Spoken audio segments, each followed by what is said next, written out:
Hey, welcome to Refocused Radio. Once again, we are here today, and man, just like any other time, we have another amazing show lined up for y'all today. Today, we have a true honor talking to Jeaneen Tang, and she is going to share with us her amazing personal story and also a book that she authored, Play Dumb and Sabotage, mindfully under anticipating the child's needs and creating opportunities to practice language. We're going to learn about not just her son's story, but also her as a parent. So without further ado, Jeaneen, thank you for taking time today. How you doing? I'm doing well. Thanks for having me. I appreciate you being on. So let's jump right into this. Kind of share with the audience first a little bit about your professional background and how this book relates to a personal story with your son. Amazing. Yeah. So I've been a speech therapist for 23 years now. It's been a long time, and my son just turned 12. So he came into my life. I was already in my career doing speech therapy, and he was such a perfect little baby, and he was developing fine. And unfortunately, when he was 13 months old, he had a fall from our bed. And it was just a very short 18-inch fall, but he fell in just the perfect way to create this very large brain bleed. And we had to rush him to the emergency room. He had an emergency craniotomy, and a few days later, he had a stroke. So, you know, this perfect, wonderful child in a split second became disabled. And, he could have died if he didn't have that emergency craniotomy. So we're very thankful to the doctor who did that surgery. Uh, but we had to live in the hospital for 3 months. And he just turned 12, but he still has a lot to struggle with and get over. He still doesn't use his right arm or hand functionally. He developed seizures a few years ago, and he has some balance issues with his right leg, so he doesn't he can't do exactly the same things that other kids. And because of the brain injury and the stroke, he has a cognitive impairment as well. So there's so many things that are, stacked up against him, but he's such a strong and brave and amazing child. And, you know, I think the universe gives you things that you can handle, right? It doesn't give you things that are going to topple you down and take you out. And I knew that if I was presented with him with all of these struggles, that I could handle it because I'm equipped with being a mom and being a speech therapist, and he gets speech therapy pretty much every day, whether he realizes it or not. And I was already doing early intervention speech therapy, so I knew what services to ask for, how to get him those services as soon as we left the hospital. And it's like it gave me also a better perspective as a therapist, being a parent of a child with a disability, because now I have a 360 view, of people with disabilities, children with disabilities, and I can relate to parents that have children with disabilities, or, you know, parents of children that have impairments. And I think that's gained such a rapport with clientele. It's gained a rapport with how I work with my students and my clients, and it's made me a better therapist overall. So even though we've had a tragedy in our lives, I think it's really strengthened so many aspects that will be beneficial down the road. And with going through that situation with your son, for him to experience that at such a young age, and for you as a parent to have to go through that, kind of touch on the challenges that you had to go through mentally, managing, your career and having to pay attention to your son and his health needs. And what was that process like for you trying to navigate that? We lived in the hospital for 3 months, right? And I did not work very much at all during that time because I needed to focus on my son. And I continue to work part time. I don't want to work full time because I do want to be there for him.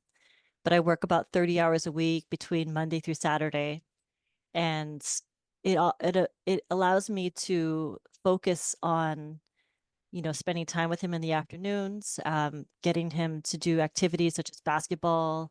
He used to do taekwondo, And it gives me like the mental space and capacity to be a mom as well as his full-time speech therapist, And for him, he he knows he's different, right? He knows he's different. He's in middle school now, and he's such a strong person. But I know that even though he's getting better every day, he still struggles with social interaction sometimes, keeping and maintaining friendships. And sometimes he does get sad, but I feel like our relationship is so good, and his relationship with his dad is also very good, that he can talk to us about when he feels upset about something, and we need to be there to encourage him to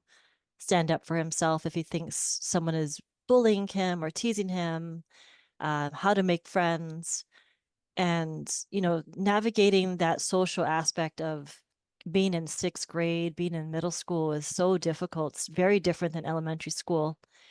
And taking the time to make sure that he is confident as a child and be able to go day to day is really, really, really what's important for him right now. Once again, listen to High and Refocus Radio. Talking to our guest today, Jeaneen Tang, and about her story with her son Che, and also the book that we're going to be diving into momentarily, "Play Dumb and Sabotage." This book has, like I said in the opening, a personal connection with you and your family. What was the thought process for you? How you wanted to structure the book and the flow of it for the reader? Yeah, the structure of the book, I really wanted it to be a conversation because you pick up so many books and it's so, they're written like textbooks. They're written so, um, I guess, not coldly, but it's not warm and it's not welcoming. It's very structured and in a very teaching manner. I wanted it to be a conversation that anybody could pick up, whether you are a parent, a caregiver, if you're an auntie or an uncle, if you're a teacher, a new therapist, anybody who works or interacts with children. And I wrote the chapters out so that they are very manageable. They're short and they're applicable. And at the end of every chapter, there's a functional application to it. There's, how do you apply this to your daily life? It's how to take that strategy that was taught and how do you take that and use it with your child or the children in your lives. So I wanted it to be real simple, functional, and easy for anybody to understand. When you look at the impact that your book potentially can have for readers out there, and also families who have a similar story like you, who may have a child who has an impact on their health and how they are navigating it in life, what do you hope that kind of conversations that can spark in the community, especially and specifically for your book focus? I want people to read the book and have their mindset be changed just a little bit, right? Is thinking outside the box and being able to apply it to this group of children, any child, right? Whether it's a normal developing child or a child with disabilities, any child can benefit from these strategies. And the people who have read the book tell me, I've never thought about it this way. I've never thought about approaching language this way. And I want them to have a spark in their mind that we can change the way that we approach teaching language, and that we can really attack how we can decrease the number of children that need speech therapy. Because I think that the lack of education is part of the reason why we have so many kids that need speech therapy for early intervention, because you know we are we go through parent training as far as how to birth a child, how to diaper the child, how to feed the child, how to swaddle the child, but we don't really learn how to interact with the child, how to introduce language, how to play with the child, how to utilize music and different methods to have the child understand and express better. And these simple strategies can be used by anybody. They're very, very functional, they're very simple, and it could really change the dynamic of how we interact with children. And also, it could change the whole, landscape of who actually needs speech therapy in the long run. Because, a lot of kids that I see, a lot of them are physically sound, intellectually sound, but they're just late talkers.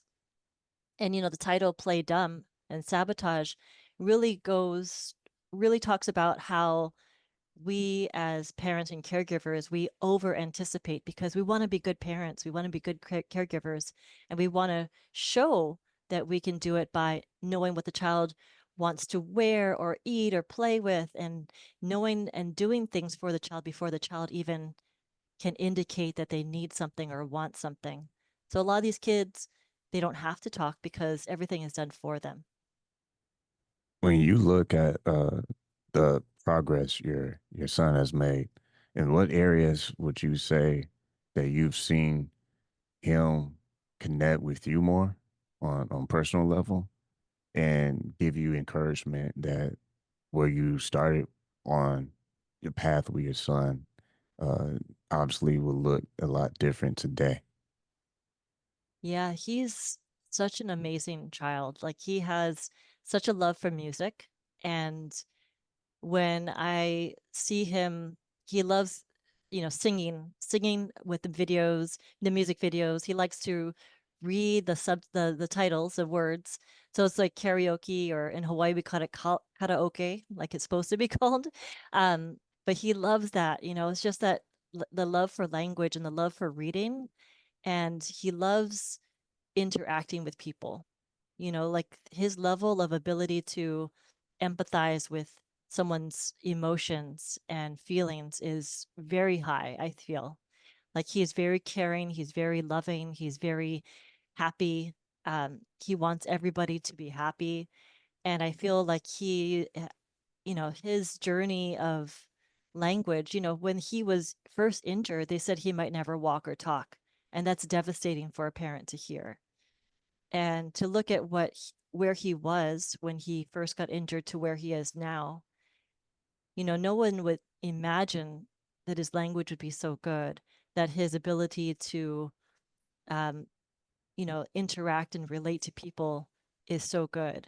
Like he really gives me hope that he will continue to progress, but he also gives me hope that for other children who might be in a similar situation, that they can also achieve these types of goals and, aspire to be much better than anybody could have dreamed for. You listen to Refocused Radio, talking to our guest today, Jeaneen Tang, and go to her website, get her book, it's playdumbandsabotage.com. When you look at the years of experience that you have as a language speech pathologist, you mentioned earlier how this also help you how you work with your clients and be able to have even more in depth of insight on what they could be going through. When you see the opportunity to bridge some gaps, at what point did you notice that there are some gaps that need to be filled, and how has this experience helped you tackle that? Yeah. So when I was didn't have a child, right? When I didn't have a child, I saw the world as a speech therapist from one view. And I remember early on, I loved working with children with disabilities, but I was very thankful that I didn't have a child with a disability, you know? And at the time, I didn't have my son. And in my mind, I thought, well, I wouldn't have a child with a disability, you know? And then I had my son, and then he had his accident. And then overnight, now I have a child with a disability. And it really, it was almost like opening up a floodgate of feelings and emotion because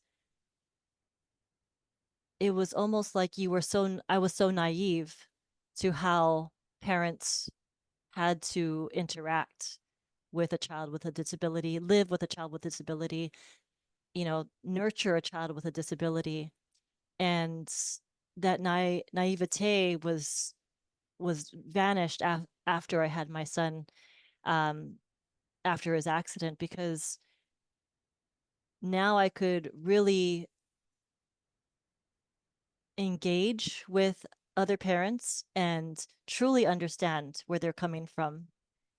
Because a lot of parents who work with therapists that have no child with a disability, the therapist has a one-sided view and the parent has a one-sided view because they don't see it as a therapist, but I can see it in both ways. And I think I'm talking in circles a little bit here, but I I really appreciate the ability to see both sides because it does give me a 360 view. And even when I work with adults in the hospital, I had a parent in the hospital with their adult child, and their adult child came in because he had seizures. And the parent looked a little defeated. They wanted to take care of their child as best that they could. And all these hospital staff workers are coming in to work with the his adult child, but they don't really understand him. They don't understand what the parent has to go through. But when I worked with that adult child, I said, well, my son also has seizures. And I could just feel that defensiveness and everything melt away from that parent. And it's that kind of level of rapport that you can only get if you yourself have a child with a disability. There's no other way to explain it. It's like this veil of, defensiveness and protective guard just disappears.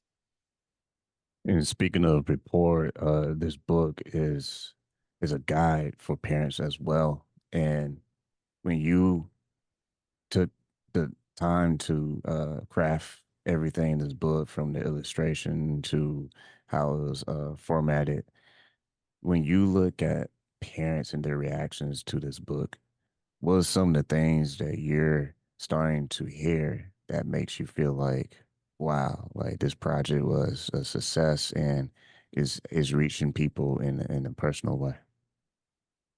Yeah, when I wrote it, you go through this whole cycle of, is anybody going to like it? Are they going to understand it? Does it only make sense to me? And then you publish it, and then people read it, and I've had my client's parents read the book, and I've had other parents um outside of my work, my personal friends have read the book, and they have children, and the the level of like love for the book, they're like, this is so easy to read, and I understood it. Oh, I'm going to start using these strategies with my kid. Now, I've talked to other people who don't even have children, and they're like, wow, this is a really great book to have. I'm gonna, one of my friends, his niece is a speech therapist. He's like, I read the book, I loved it. I forwarded her a copy as well. So there's like this outreach of of just appreciation for it. And it's almost like people are um they're just happy that I wrote it because they've like, I haven't read something like this before. And that's a great feeling because a lot of it is validation because I didn't know, I wanted to write it. I thought it was good. But the validation from the parents that have read it is amazing. And also my colleagues that are speech therapists have read it, and they are like, this is a great book. Every speech therapist should read it. And you as a speech therapist making waves with this book and also be on multiple platforms to share not just your story, but just the journey itself as you kind of see this book basically come to life, as you noted before, that there are evidence of people who are being personally impacted by this. And basically, what I'm trying to ask is when you see the opportunity to be an advocate for those who maybe need extra help to be heard or seen, how important is that for you alone, being part of your mission now to not just advocate for your son, but use this book as a tool to shed light on something that might be misunderstood? Yeah, absolutely. This is, writing the book, I want to create a greater outreach and education and knowledge about how important early language development is, whether your child has a disability like my son or was born with a disability, whether it be autism or Down syndrome or something else, or your child is normal developing and you want to make sure that you are able to introduce language and teach them and create opportunities for them to practice.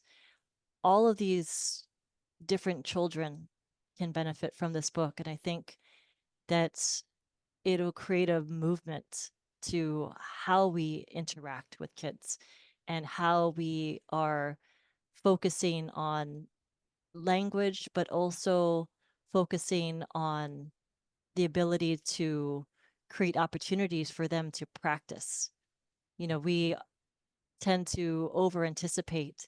And I hope that by reading the book, people will anticipate, but also draw back and let that natural interaction happen. Because as parents, we do need to anticipate what our child might need, but we also need to make sure that we're not, making it a detriment by doing too much for them and letting them interact and impact that communication and that exchange.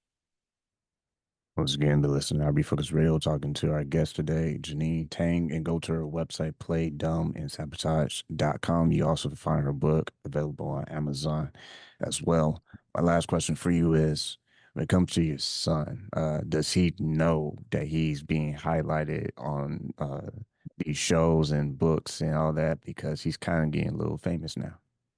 He is. I was watching one of the podcasts that just released yesterday, and I was playing it on my phone, and I was like, "Oh, look, mom's on YouTube." He was like, "What? You're a YouTuber?" And he was listening to it. He goes, "You were talking about me." And I was like, "I was. I was. I was talking a lot about you." And he knows he's in my book. And he doesn't have a big head about it, but he knows how important he is to me. And he's the most important thing in my life. And um I would love for him to really understand how important he is to my book and also his story, how it relates to other people. Well, you don't know about this, but I will take a moment real quick and give a shout out to Che and say, hey man, dream big. There's nothing impossible, man. I'm a living testament to that. You can do anything in this world if you put your mind to it. And trust me, it takes a lot of work, but if you don't give up, that's where the magic happens. So I just want to say that quick message to Che real quick.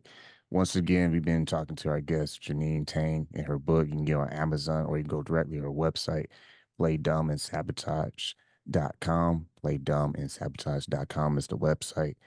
Like always, people can find you all around social media, Instagram.